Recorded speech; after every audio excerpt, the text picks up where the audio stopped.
definitely got some tuning to do, but been putting a few miles on the Zuma with the Malossi 70cc big bore kit. I think I'm leaning on the pilot.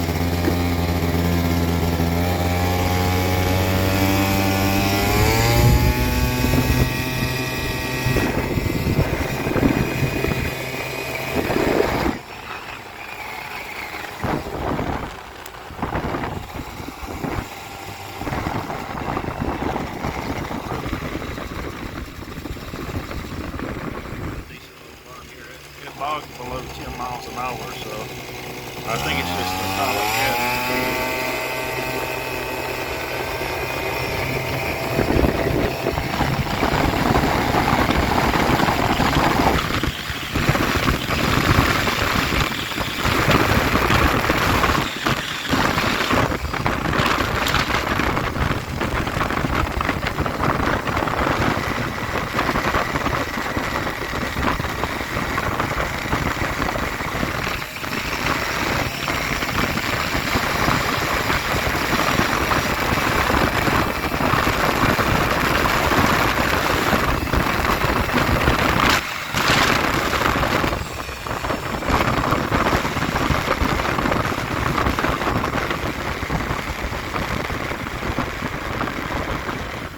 Got a 90 main jet, and I don't know what pilot's in it, but breaking it in.